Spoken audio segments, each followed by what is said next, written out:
24 वस्तु का क्रय मूल्य 8 वस्तु के विक्रय मूल्य के समान है।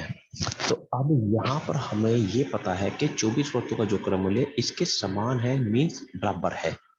अब हम एक बात जानते हैं, यहाँ पे पहली संख्या गुना 6 और दूसरी संख्या गुना 8 अगर हमें बराबर करनी हो तो हम यहाँ इन पहली और दूसरी संख्या को अनुपात बना लेते हैं। मीन्स 4 यहाँ कर लेते हैं, 3 यहाँ कर लेते हैं, बन गई अनुपात यहाँ पे। मीन्स 24 यहाँ, 8 से 24 यहाँ। तो ऐसे यहाँ पहली वस्तु का क्रय मूल्य कितना, तो यहाँ हम जो वस्तु लेंगे यहाँ पर वो एक वस्तु का क्रय मूल्य लेंगे। मीन्स एक वस्तु का क्रय मूल्य कितना लें और एक वस्तु का विक्रय मूल्य हम लोग यहाँ पे कितना लें कि गुना 24 होकर और गुना इधर 18 होकर बराबर आ जाए। इधर 24 18 तो 72 पे बराबर कर लेते हैं। मीन्स यहाँ 3 कर लेते हैं, यहाँ पे 4 कर लेते हैं। एक वस्तु का विक्रय मूल्य 4, 18 का बन जाएगा 72।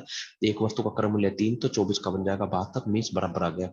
अब उसने कहा प्रतिशत लाभ हानि कितनी, मीन्स 3 की चीज को 4 पे बेचना है तो 1 का लाभ हो जाएगा। तो 1 का लाभ 3 वाली वस्तु पर, मीन्स क्रय मूल्य 3% के लिए गुना 100।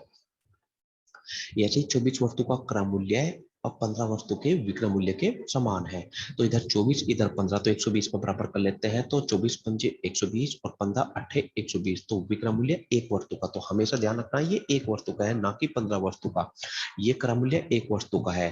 तो एक वस्तु पर जो लाभ आता है वो हमारा 3 आएगा। 5 की चीजें 3 का लाभ हो गया और यहाँ पे 8 की वो हमारी बिक गई। अब यहाँ उसने कहा यदि एक वस्तु का लाभ 18 है तो 3 की जगह अगर हम लोग 18 करें यहाँ पे 6 गुना तो ये हो जाएगा 6 गुना 6 पंजे 30 हो जाएगा एक वस्तु का क्रय मूल्य। तो ये 5 3 8 थी हमारी अनुपात की संख्या जो हमने बढ़ा के कर ली है 18 और 30। उसने कहा 30 वस्तु का खरीदने का खर्च कितना, तो एक वस्तु का 30 है तो 30 वस्तु का निकालना है तो 30 गुना 30 कर देंगे हम लोग यहाँ पे। तो मीन्स हमारा बन गया यहाँ पे 900 रुपए।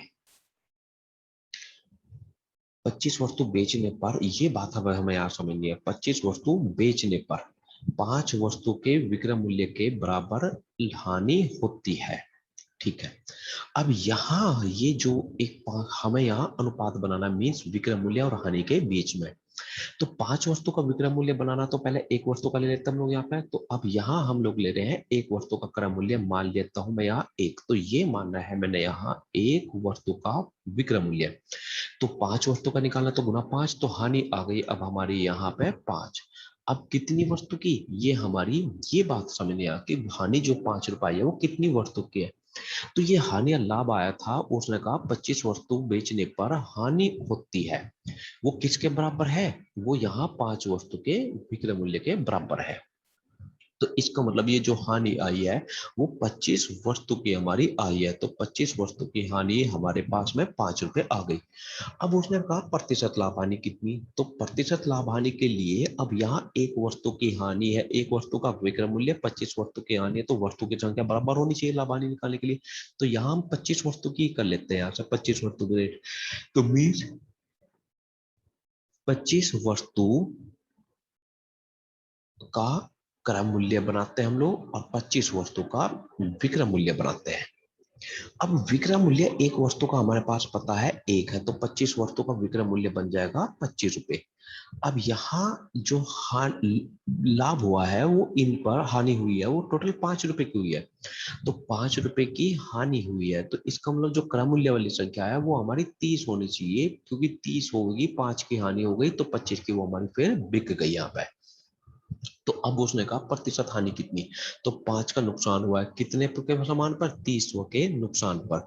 तो कितने परसेंट गुना 100। तो कहने का मतलब है यहाँ पे जितनी वस्तु बेचेंगे उतनी वस्तु का लाभ हानि हम लोग यहाँ पे बनाएंगे।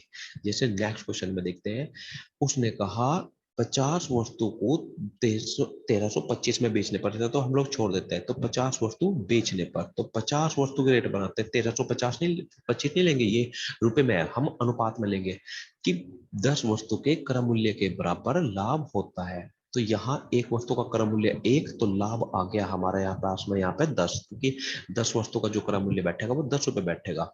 अब यहाँ हम क्या करेंगे, इन 50 वस्तु के लिए अनुपात में इनका रेट बनाएंगे, 50 वस्तु का क्रय मूल्य 50 वस्तु का विक्रय मूल्य।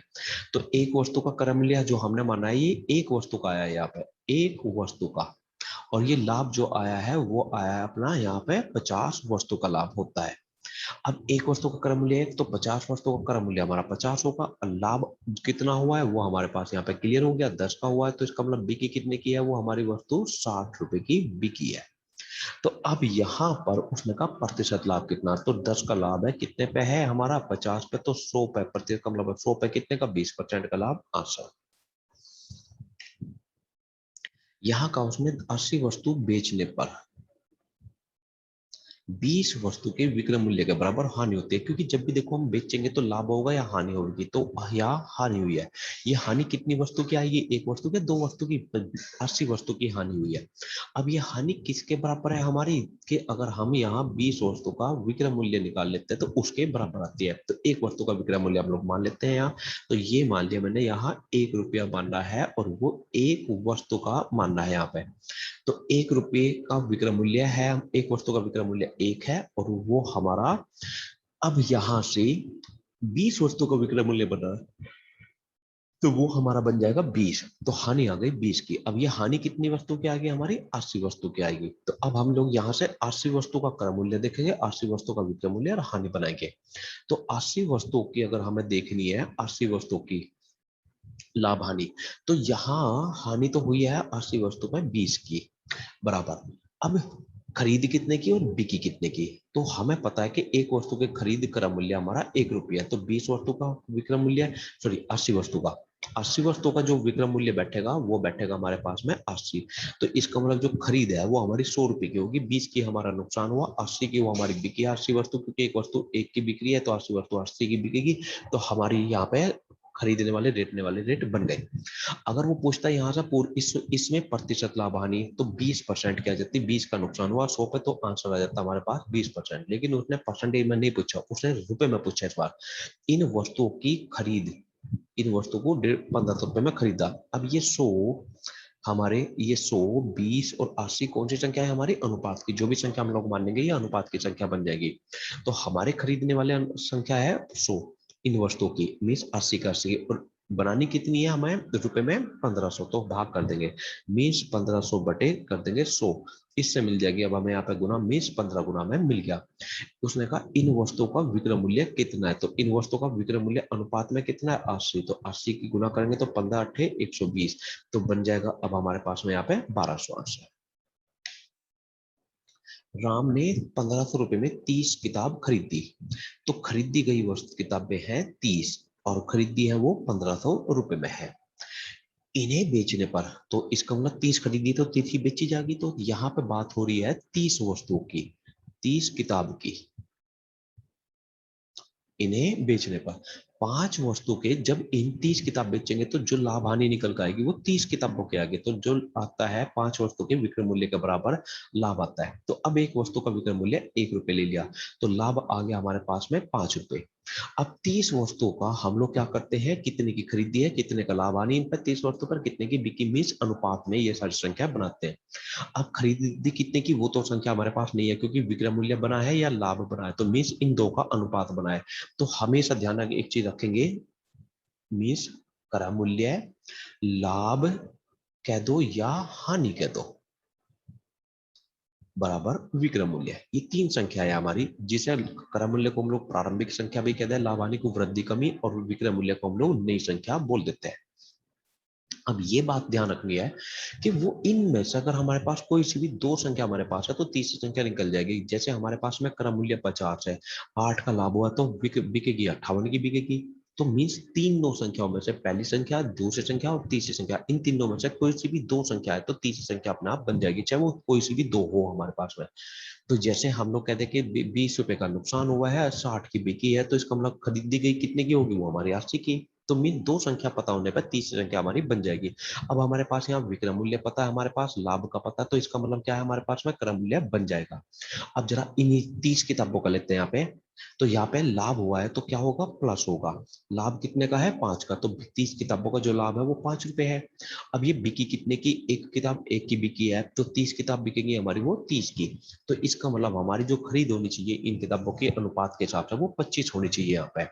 अब उसने कहा यहाँ पे आगे कि प्रत्येक किताब का विक्रय मूल्य कितना, मीन्स रुपए में पूछा है उसने आंसर यहाँ पे। तो अगर अनुपात में पूछता तो सीधा यही बता देते हैं, अब प्रतिशत लाभ आने पूछता तो 1 सेकंड में ये आंसर हो जाता है कि 5 का लाभ कितने पे, 25 पे, कितने परसेंट, गुना 100, आंसर खत्म।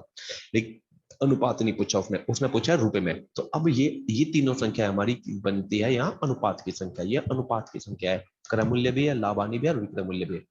अब उसकी रुपए की संख्या उठाते हैं। अब करेंगे हम लोग 1500 का यूज। 1500 रुपए का ये क्या है, खरीदी मीन्स क्रय मूल्य है। तो हमारी बैटरी है 25 की, बैठानी है 1500 की, तो भाग कर देंगे 1500 बटे 25, मतलब कितने गुना, हमारा 60 गुना में मिल गया।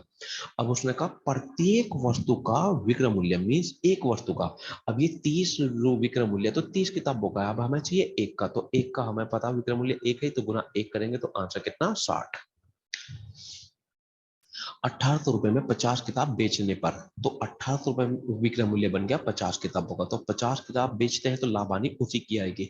बेचने पर क्या होता है, या तो लाभ होगा या हानि होगी। 10 वस्तु के क्रय मूल्य के समान क्या होती है, हानि। तो ये हानि कितनी वस्तु की निकल कर आएगी, वो हमारी 50 वस्तु की निकल कर आएगी।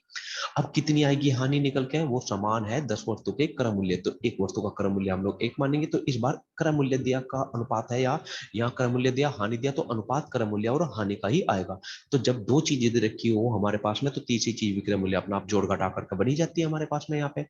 तो क्रय मूल्य एक है, तो 10 वस्तु का क्रय मूल्य जो बैठेगा वो 10 बैठेगा, तो हानि आ गई 10 की। अब हम 50 वस्तु का क्रय मूल्य देखेंगे, लाभ हानि देखेंगे और विक्रय मूल्य देखेंगे। तो अब ये देखते हैं क्या चीज है उसने दे रखी है। क्रय मूल्य दे रखा तो क्रय मूल्य बन जाएगा, तो 50 वस्तु का क्रय मूल्य 50 आ गया। हानि है हमारे पास में, हानि भी हमारे पास है 10 आ गई। तो विक्रय मूल्य अब हमारे पास नहीं दे रखा, तो विक्रय मूल्य बन जाएगा हमारे पास में 40। अब ये तीनों संख्या हमारे पास बन गई अनुपात की। इससे प्रतिशत लाभ हानि पूछता तो 10 की हानि कितने पे, 50 पे, कितने परसेंट, गुना 100, ऐसे बना देते हैं। अब उसने अनुपात नहीं पूछा, हमारे से पूछ लिया रुपए, तो रुपए बना देते हैं। इन वस्तुओं को कितने रुपए में खरीदा गया। तो रुपए कौन से दे रखे हैं, 18,000 रुपए दे रखे हैं बेचने वाले। इन्हें वस्तु 1800 रुपए में 50 वस्तु बेची, मीन्स बेचने वाले विक्रय मूल्य दे रखा है। तो विक्रय मूल्य हमारा कितना है 40, और बनाना है हमें यहाँ पे वो 1800 बना रहा है। तो भाग करते गुना मिल जाएगी हमें यहाँ पे, तो वो गुना मिल गया हमें यहाँ पे, 45 गुना मिल गई यहाँ पे। अब उसने कहा इन वस्तु को कितने रुपए में खरीदा, तो खरीदने वाले रेट हमारे हैं 50, तो गुना 50 करेंगे तो हमारा इन सभी का क्रय मूल्य बन गया। अब यहाँ पर गौर से ध्यान करते हैं, एक वस्तु को 600 रुपए की बजाय 900 रुपए में बेचने पर, तो मीन्स पहले बेच रहे थे, हमारा विक्रय मूल्य था पहली बार का 600, अब का विक्रय मूल्य है हमारे पास में है 900। तो बेचने पर 20% की हानि कम होती है। हानि नहीं होती, यहाँ पे वर्ड पे गौर से ध्यान देना है, हानि कम होती है। इसको समझेंगे हम लोग यहाँ पे एक बेस को। मान लिया एक वस्तु का जो क्रय मूल्य है वो हमारा 50 रुपए है। अब पहला ग्राहक आया ए, इसको हमने बेच दिया 40 पे, तो अब भी हमारी हानि होती है, हानि हुई है 10 रुपए की। दूसरा ग्राहक आया बी, इसको बेच दिया हमने यहाँ पे 48 में, तो अब भी हमारी हानि होती है, अब हानि होती है 2 रुपए की। तो लेकिन ये कह सकते हैं बी को जो बेचा है ए की तुलना में हमने कम नुकसान पे बेचा है, तो यहाँ पर ये कह सकते हैं कि यहाँ पर हमारा लाभ जो बढ़ गया है वो 8 रुपए बढ़ गया, इसलिए नुकसान भी 8 रुपए हमारा कम हुआ है यहाँ पे। तो ये बात समझ में आ गई ढंग से। तो गौर से समझो इस बात को कि 40 पहली बार हमने बेचा ए को 40 का, तो नुकसान है 10 का हमारा यहाँ पे, और दूसरी बार बेचा है हमने इसे 48 का, तो नुकसान है हमारा यहाँ पे 2 का नुकसान है। तो यहाँ हमारा 2 का नुकसान क्यों है, क्योंकि विक्रय मूल्य बढ़ गया, विक्रय मूल्य बढ़ा है हमारा यहाँ 8 रुपए। तो जितना विक्रय मूल्य बढ़ेगा उतना ही हमारा लाभ बढ़ेगा, लाभ बढ़ेगा तो इसका मतलब क्या है, हानि कम होगी। जैसे एक पॉइंट को समझते हैं हम लोग, 80 की चीज को अगर हम ए को बेचते हैं यहाँ पे 90 में, तो लाभ है हमारा 10 का। अगर 80 की चीज को अगर हम लोग बेचते हैं यहाँ पे 90, बी को बेचते हैं 90 प्लस 5 में, मीन्स 95 रुपए में बेचते हैं, दूसरी भाषा में कह देंगे 95 रुपए में। तो अब हमारा जो लाभ हुआ है वो 10 प्लस 5 होगा, नहीं होगा, मीन्स 15 रुपए होगा। तो कहने का मतलब है अगर विक्रय मूल्य 5 रुपए बढ़ गया है, तो इसका मतलब क्या है, लाभ भी 5 रुपए हमारा बढ़ गया है। तो जितना विक्रय मूल्य बढ़ गया उतना लाभ बढ़ गया, और लाभ ज्यादा है तो इसका मतलब नुकसान कम होगा। तो यहाँ पर अब हम लोग कह सकते हैं पहली बार भी लाभ नुकसान है, दूसरी बार भी नुकसान है, लेकिन पहली बार का नुकसान दूसरी बार के नुकसान की तुलना में कम है। या लाभ कह सकते हैं लाभ 8 रुपए हमारा बढ़ गया। तो उसने कहा वही चीज यहाँ पे कि नुकसान अब हमारा क्या हुआ, कम। तो 600 की बजाय 900 रुपए में बेचने पर, इसका मतलब हमने विक्रय मूल्य बढ़ा दिया है 300 रुपए। तो 300 रुपए बढ़ा है तो लाभ भी 300 रुपए बढ़ेगा, लाभ बढ़ेगा तो इसका मतलब हानि घटेगी, तो 20% हानि नहीं हुई, वो हानि कम हुई। तो क्योंकि लाभ बढ़ गया, विक्रय मूल्य बढ़ गया तो लाभ बढ़ गया, और लाभ बढ़ गया तो हानि हमारी हो गई है कम। तो 300 रुपए है हमारे 20% के बराबर। अब 20% क्या है हमारा यहाँ पे 20% का मतलब 100 मीन्स क्रय मूल्य 100 है तो 20 रुपए का हमारे नुकसान कम होगा। तो क्यों? क्योंकि विक्रय मूल्य जो हमारा बढ़ा है वो 300 रुपए बढ़ा। तो 20% हमारा 300 के बराबर है, तो 100% हमारा कितने के बराबर होगा? 5 गुना कर देंगे, मीन्स आंसर हमारा 1500। एक वस्तु को साढ़े एक वस्तु को 7.5% हानि पर बेचने पर बेचा जाता है। यदि इसे 90 रुपए अधिक में बेचते हैं तो हमारा लाभ 2.5 रुपए का 2.5% का होता है। अब ये बात हम लोग समझेंगे यहां से कि अगर 7.5% प्रतिशत का मतलब है अगर क्रय मूल्य है 100 तो इतना, तो ये हमारी अनुपात की संख्या है। तो इस अनुपात की संख्या कह लो या प्रतिशत की संख्या कह लो, 75 का अब हमारे क्या हुआ है? नुकसान हुआ है। अब उसने कहा यदि इसे 90 रुपए अधिक में बेचते हैं, तो 90 रुपए अगर हम अधिक में बेचते हैं तो इसमें हम लोग 90 रुपए नहीं जोड़ेंगे, क्योंकि ये क्या 90 रुपए नहीं जोड़ेंगे क्योंकि ये जो है 7.5 वो हमारी क्या है? हानि है। तो 100 रुपए की चीज को दो तरीके से अब इस क्वेश्चन को हम लोग करेंगे। यहाँ से 100 रुपए की चीज को अगर हम लोग 7.5% की हानि पर बेचते हैं तो इसका मतलब जो हमने वो बेची है वो 92.5 में बेची है, 92.5 रुपए में हमने बेची है। तो ये वस्तु का बन गया हमारा क्रय मूल्य और ये वस्तु का बन गया हमारे पास में विक्रय मूल्य। अब उसने कहा यदि इसे 90 रुपए अधिक में बेचते तो बिकने वाला रेट है पहला 92.5, अब इसमें 90 रुपए अधिक में बेचे तो क्या हम लोग इसे जोड़ के यहाँ पे 182.5 कह सकते हैं? नहीं कह सकते। क्यों नहीं कह सकते? क्योंकि ये संख्या हमारी प्रतिशत कह दो या अनुपात की कह दो, तो ये संख्या हमारी प्रतिशत या अनुपात की है। तो इसमें ये 90 जो है वो हमारा रुपए है, तो मीन्स फिक्स संख्या ना तो 90 बढ़ती ना घटती। लेकिन अगर 100 की जगह शायद 200 कर सकते हैं तो ये भी गुना करके हम बढ़ा सकते हैं यहाँ। तो कहने का मतलब है जो अनुपात या प्रतिशत की संख्या है वो हम लोगों की बढ़ने और घटने वाली संख्या है। इसमें हम लोग ये वाली संख्या जो 90 रुपए है ये वाली संख्या नहीं जोड़ते फिक्स। तो हमेशा इस बात का ध्यान रखना है कि अनुपात की संख्या में प्रतिशत की कह दो या अनुपात की कह दो। तो अनुपात की संख्या में कभी भी ये वाली संख्या जो रुपए में देता है वो संख्या ना तो जुड़ेगी ना घटेगी, कुछ नहीं होता है। अब इससे होता क्या है फिर यहाँ पे? तो यहाँ से हम लोग समझेंगे कि 100 रुपए की अगर वो हमारी चीज थी तो पहली बार बेची हमने वो 92.92 की हमने बेच दी, पहली बार बेच दी। यदि उसने कहा 90 रुपए अधिक में बेचते तो 90 रुपए इसमें जोड़ेंगे नहीं, अलग ही रखे रहने देंगे। 90 रुपए अधिक में बेचते तो 2.5% का लाभ होता है, मीन 100 वाली चीज पर 2.5% का लाभ होता है, तो 102.5 की वो हमारी बिकती दूसरी बार में। तो 90 रुपए हमें ये वाली संख्या ये बताती है अनुपात की संख्या में कितनी वृद्धि हो गई। तो हमारे हिसाब से यहां से अगर यहां तक देते हैं तो अनुपात में हमारी 10% की कह दो या 10 की वृद्धि हो गई। तो 10 की जगह हमें बनानी कितनी है? 90 की। तो कितने गुना करना पड़ेगा? 9 गुना। तो 9 गुना करेंगे तो हमारा क्रय मूल्य जो बनेगा वो फिर वो 900 रुपए बनेगा यहाँ पर। तो हमारा इसलिए हमेशा ये बात ध्यान रखनी है। तो ये जो संख्या होती है वो 90 वाली वो सिर्फ क्या होती है? इससे हम लोग ये पता करते हैं कि अनुपात की संख्या कितनी बढ़ानी है कितनी घटानी है। इसको कभी भी अनुपात की संख्या में ऐसे यहां नहीं जोड़ते, ये बात हमेशा ध्यान रखनी है। अब इसको जरा आप शॉर्ट क्लिक कर लेते हैं। तो यहाँ था 10.5% की हानि और यहाँ है 2.5% का लाभ। तो कितने का डिफरेंस यहाँ से यहाँ तक? मीन्स हम लोग यहाँ से यहाँ तक का अंतर देख रहे हैं। यहाँ से मतलब प्लस अधिक हुआ है तो इसका मतलब वृद्धि और कमी हुई है। मीन्स अधिक का होने का मतलब है वृद्धि कमी, और वृद्धि कमी का मतलब क्या है? अंतर। तो यहाँ से अनुपात में यहाँ से यहाँ तक का अंतर कितना, क्योंकि अधिक होने का मतलब यहाँ अंतर दिया तो अंतर उठा लेते हैं यहाँ से। तो हमने एक बात और समझी थी पीछे भी, अगर हानि हानि है मीन्स कमी कमी है तो हम लोग क्या करते हैं यहाँ दोनों का माइनस करते हैं, दोनों के माइनस से उठाते हैं, यहाँ पर अंतर बनेगा। अगर हान लाभ लाभ है दोनों तरफ तो यहाँ पे भी अब भी माइनस से अंतर उठेगा। यहाँ पे अगर एक तरफ है लाभ हमारा और एक तरफ है हानि और दोनों का अंतर करना तो दोनों को क्या करेंगे हम लोग यहाँ पे प्लस कर देंगे यहाँ पे। तो हानि से अगर लाभ देखना है तो इसका मतलब क्या है? यहाँ से यहाँ तक का वो पूरा कितने परसेंट बैठ गया हमारा? 10%। बनाना कितना है? ये 90 है, तो कितने गुना बढ़ा देंगे हम लोग? 9 गुना बढ़ा देंगे। तो इस संख्या को अनुपात की संख्या को 9 गुना बढ़ा देंगे हम लोग यहाँ पे। अब बताना क्या है? इस वस्तु को कितने रुपए में बेचे कि 25% का लाभ हो। तो 25% का लाभ के लिए हमें इसे 125 में बेचनी पड़ेगी क्योंकि 100 की खरीद है, 25 का लाभ 125 की। अब हमें पता 10 अनुपात जहां था उसे बढ़ाया हमने 10 अनुपात को, जो अनुपात है ये 10, इसको 90 बनाने के लिए 9 गुना बढ़ाया, तो इसको भी 9 गुना बढ़ा देंगे तो गुना कर दो, आंसर खत्म। एक वस्तु को 10% लाभ पर बेचा जाता है। तो 100 की अगर वो हमारी खरीद है तो पहले ग्राहक को जो हमने उसे बेचा है 10% लाभ के लिए 110 रुपए में मैंने बेच दी उसे। उसने कहा यदि इसे 60 रुपए अधिक में बेचते और तो 60 रुपए अधिक में बेचते तो लाभ 15% का होता। तो 60 रुपए अधिक में बेचते तो इसमें अब 110 में 60 रुपए जोड़ के क्या हम लोग 170 यहाँ पे लिख देंगे? नहीं, क्योंकि 60 कौन सी संख्या हमारी फिक्स वाली संख्या मीन्स रुपए वाली संख्या। सिर्फ इससे 60 से इससे ये पता चलता है कि अनुपात की संख्या कितनी बढ़ानी है। और अधिक और यहाँ पे दिया है 60 अधिक, इसका मतलब क्या है? अंतर है। किस किस का अंतर है? तो पहली बार बिकने में और दूसरी बार बिकने में। तो जो दूसरी बार वो हमारी बिकी है तो 15% के लाभ का मतलब 115 की बिकी है। तो जब भी अधिक कम देगा यहाँ पे तो इसका मतलब क्या है? वो अंतर दिया। तो इसका और इसका सीधा सा अंतर उठा लेंगे हम लोग यहाँ से ही अपना। तो यहाँ से आने की जरूरत नहीं है, हमें सीधा सा यहाँ से अंतर को उठा सकते हैं। तो कैसे? जैसे अभी हमने उठाया तो कितने परसेंट का लाभ है हमारा यहाँ पे? 5%। कितने के बराबर है? 60 के। कितने गुना? 12 गुना। तो उसने कहा है यहाँ पे क्रय मूल्य बताना है अगर हमें, तो आंसर आ गया हमारे पास 1200। अब जैसे यहाँ देखेंगे, इस लाइन लेने की जरूरत नहीं है। तो 10% लाभ है, 15% लाभ है, ये इधर भी लाभ है और इधर भी लाभ है। तो यहाँ से अधिक का कम का मतलब क्या? अंतर उठाना। तो 10 और 15 का अंतर कितना? 5। अब हमारा 5% बनाना है 60 के बराबर। कितने गुना? 12 गुना। तो इसका मतलब 100 का अगर हम 12 गुना करेंगे तो आंसर हमारे पास बन गया है 1200।